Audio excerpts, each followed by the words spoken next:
Em nome do excelentíssimo vereador do município de Santa Brígida, Hildo da Colônia, que é aqui presente, eu saúdo as autoridades aqui presentes. Em nome dos confrades da Academia de Letras e Artes de Santa Brígida, eu saúdo a toda a sociedade, a todo o escritor, aos pedagogos, aos alunos, no nome do confrade Sandro Lee, J. Negrito, a nossa querida poetisa Jaqueline Santos e o nosso querido ativista cultural Pedro Som. Eu fico muito honrado de estar aqui presente e parabenizo a atitude dos senhores secretários e secretárias em relação a acolher o tema cangaço e coronelismo. São temas da nossa região, de Jeremoabo, Santa Brígida, Paulo Afonso, só que Jeremoabo realmente é muito mais rica em relação a isso. Vamos tratar do coronelismo de Gamileira à Colônia. Eu tirei alguns trechos desse livro, de minha autoria. É um livro que já está na sua terceira tiragem, pela sua editora AZ7.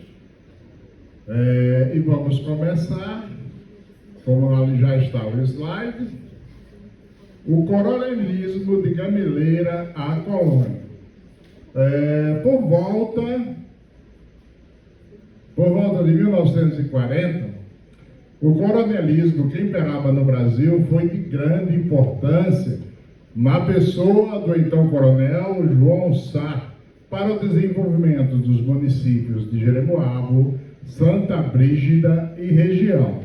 Coronel João Gonçalves de Sá, mais conhecido como Coronel João Sá, foi fazendeiro, pecuarista, coronel da Guarda Nacional, prefeito de Jeremoabo nos anos de 1938 e 1943 e o deputado estadual pelo PSD, uma das grandes lideranças políticas do nosso Nordeste baiano.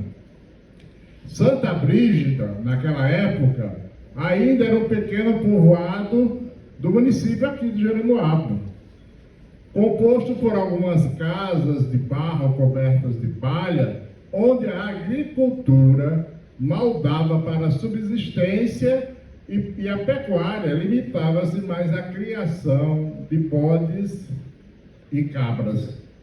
Apesar de Santa Brígida ser uma região famosa pela passagem de Lampião e por ser a terra natural de Maria Bonita e de Pedro Grande, famoso pistoleiro que também era tido como cangaceiro.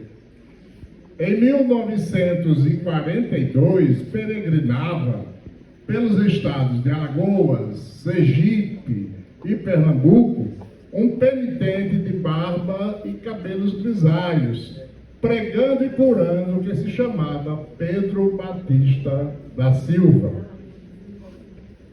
Pedro serviu o exército aos 17 anos, sendo deslocado posteriormente para Foz do Iguaçu e Ponta Grossa, no Paraná.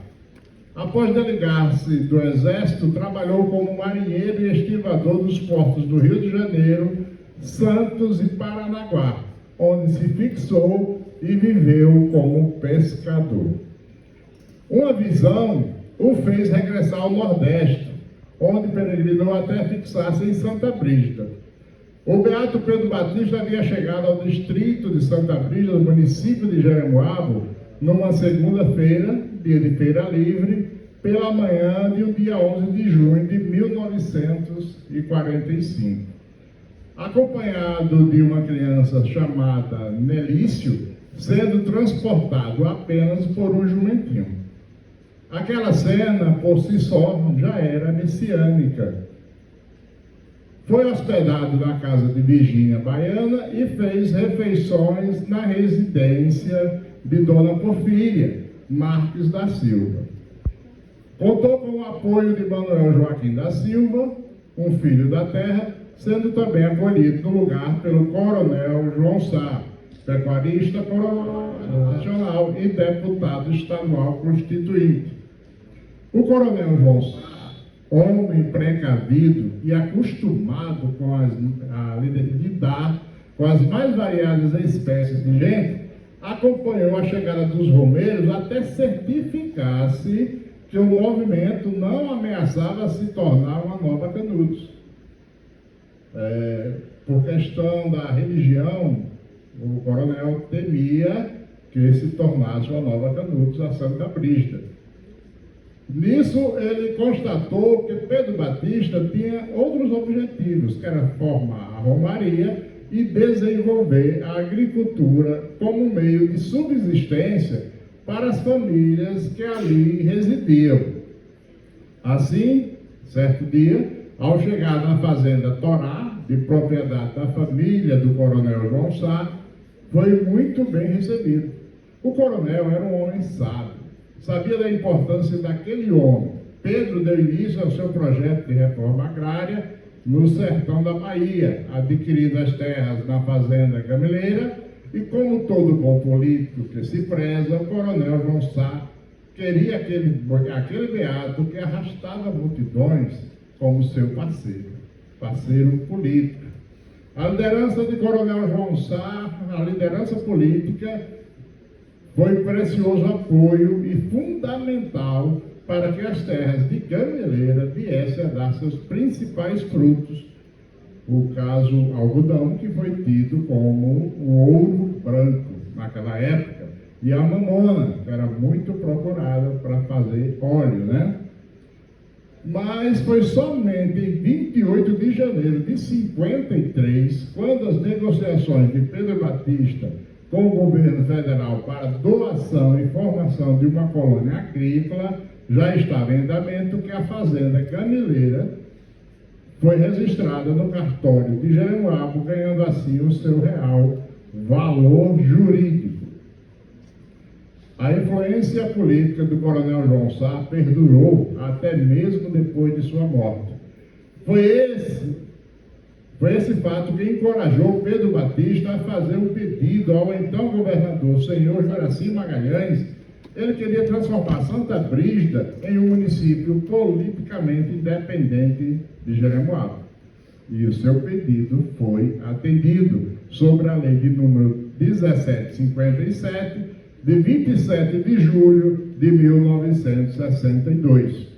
O filho e herdeiro político do coronel João Sá, Carvalho Sá, se tornou um importante aliado político e foi primordial e de fundamental importância durante o processo eleitoral que tornou Zenô Pereira Teixeira o primeiro prefeito de Santa Brígida. Em 1963, a Superintendência de Reforma Agrária foi implantada na Gameleira para dar prosseguimento ao processo do núcleo de colonização Jeremoabo, Bahia. Daí o nome Colônia. Em 1967, o núcleo colonial se encontrava completamente formado.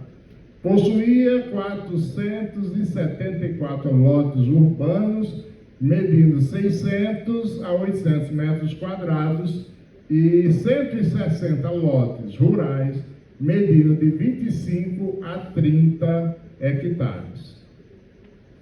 A sua área urbana foi toda iluminada com luz elétrica, obtida através do gerador, água corrente por meio de poço artesiano, fossas sépticas, campo de aviação e campo de futebol.